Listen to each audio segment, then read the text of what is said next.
Assalamualaikum warahmatullahi wabarakatuh. Saya Jaya Sumpena Mkom izin menyampaikan ringkasan strategi pembelajaran dan motivasi pelajar yang disampaikan oleh Dr. Syihabuddin MSI pada pelatihan keterampilan dasar teknik instruksional atau pekerti bagi dosen perguruan tinggi.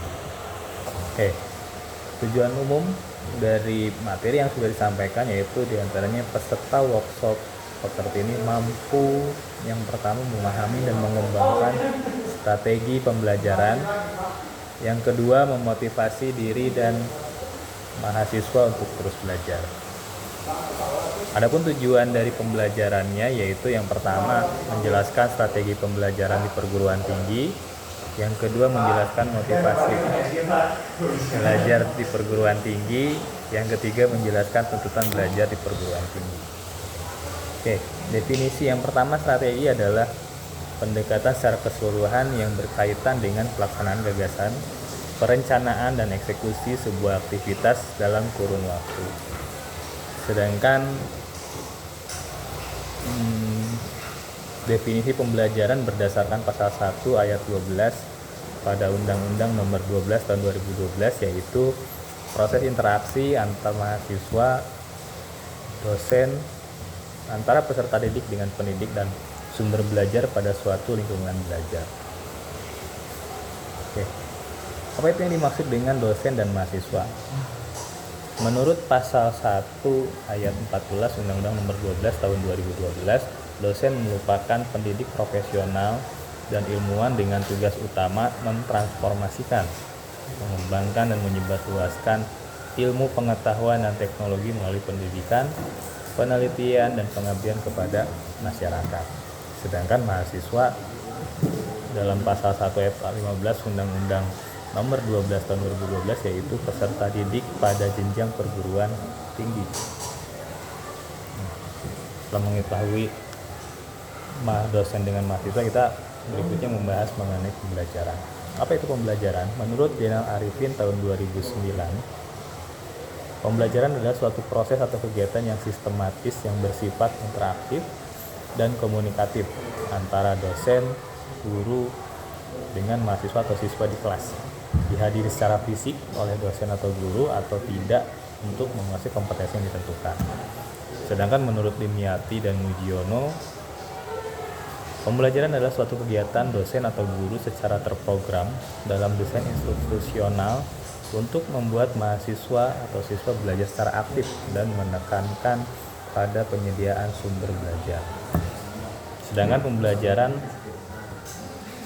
yaitu suatu sistem instruksional yang terdiri atas beberapa komponen yang meliputi tujuan, bahan ajar, mahasiswa, siswa, dosen atau guru, metode, media, dan evaluasi yang meningkatkan kemampuan kognitif, afektif, dan psikomotor agar mahasiswa atau siswa menjadi lebih komunikasi dan interaksi terhadap guru atau dosen. Nah, sedangkan pengertian strategi pembelajaran menurut Dick dan Carey tahun 2012 yaitu komponen umum dari suatu rangkaian materi dan prosedur pembelajaran yang akan digunakan secara bersama-sama oleh guru atau dosen dan mahasiswa atau siswa selama proses pembelajaran berlangsung. Strategi pembelajaran adalah urutan atau pola perilaku dosen atau guru untuk dapat mengakomodasi semua variabel pembelajaran secara sadar dan sistematis itu menurut Hilda. Sedangkan menurut Suparman, strategi pembelajaran merupakan suatu gabungan dari beberapa rangkaian kegiatan, cara mengorganisasikan materi pembelajaran mahasiswa atau siswa, bahan, peralatan, dan waktu yang digunakan untuk proses pembelajaran dalam mencapai tujuan kegiatan pembelajaran yang telah ditentukan. Berikutnya menurut Edwin Solihatin, strategi pembelajaran adalah pendekatan secara menyeluruh dalam suatu sistem pembelajaran yang berupa pedoman umum dan kerangka kegiatan yang mencapai tujuan umum pembelajaran yang melukiskan prosedur sistematis dalam membantu usaha belajar mahasiswa mengorganisasikan pengalaman belajar, mengatur dan merencanakan bahan ajar untuk mencapai tujuan pembelajaran tertentu. Berikutnya mengenai strategi pembelajaran menurut Darmayah adalah pengorganisasian isi pelajaran, penyampaian pelajaran, dan pengelolaan kegiatan pembelajaran dengan menggunakan berbagai sumber belajar yang digunakan oleh dosen atau guru untuk menunjang terciptanya proses pembelajaran yang efektif dan efisien. Dapat disimpulkan bahwa strategi pembelajaran merupakan suatu prosedur pembelajaran dalam membantu usaha belajar mahasiswa atau siswa, mengorganisasikan pengalaman belajar, mengatur dan merencanakan bahan ajar agar tercipta proses pembelajaran yang lebih efektif dan efisien untuk mencapai tujuan pembelajaran. Setelah kita mengetahui prinsip strategi pembelajaran, kita perlu juga mengetahui pentingnya strategi pembelajaran, di mana pendidikan merupakan sektor yang sangat menentukan kualitas suatu bangsa. Kegagalan pendidikan berimplikasi pada gagalnya suatu bangsa. Keberhasilan pendidikan juga secara otomatis membawa keberhasilan sebuah bangsa. Pada dunia pendidikan, hendaknya memperhatikan unsur pendidikan yang diantaranya peserta didik, pendidik, software, manajemen, sarana dan prasarana. Aset yang diperlukan dalam pendidikan adalah sumber daya manusia yang berkualitas.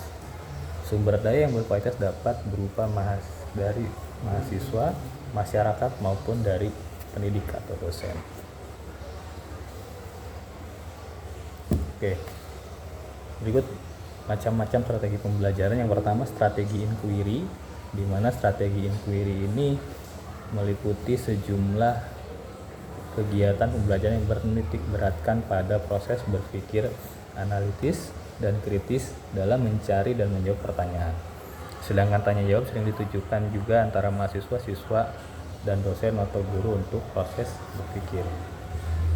Yang kedua, strategi ekspositoris, di mana sistem pembelajaran ekspositoris ini merupakan strategi pembelajaran yang menekankan pada proses pemberian pengetahuan atau materi yang diberikan secara lisan oleh dosen kepada mahasiswa yang ingin membantu mahasiswa menguasai materi secara efektif.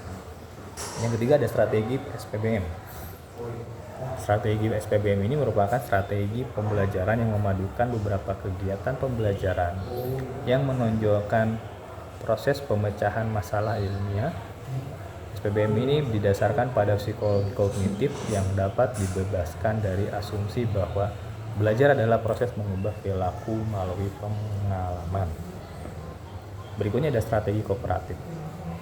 Metode pembelajaran jenis ini termasuk dalam rangkaian kegiatan pembelajaran yang dilakukan oleh mahasiswa dalam kelompok tertentu untuk mencapai rumusan tujuan pembelajaran.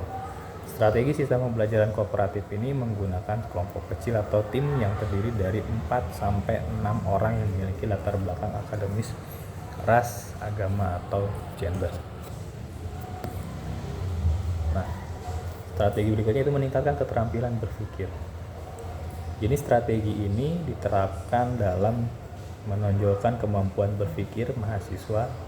Materi yang disajikan dapat berupa membimbing melalui proses menemukan konsep sendiri yang harus dikuasai dengan terus menghadapi proses dialog dan menggunakan pengalaman mahasiswa agar strategi pembelajaran yang diterapkan oleh para dosen dapat berjalan maksimal. Pentingnya pihak lembaga pendidikan meningkatkan sarana dan prasarana yang ada di sekolah seperti mengembangkan perpustakaan, renovasi kelas hingga membentuk pelatihan kepada pendidik atau dosen.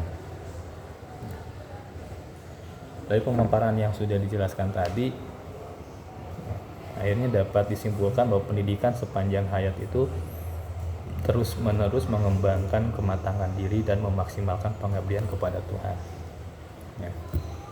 Evaluasi dari semua materi yang sudah disampaikan, yaitu sebagai dosen pembimbing akademik, buatlah contoh rencana akademik bersama mahasiswa agar mahasiswa lulus dalam waktu cepat, berprestasi, dan mandiri. Terima kasih. Assalamualaikum warahmatullahi wabarakatuh.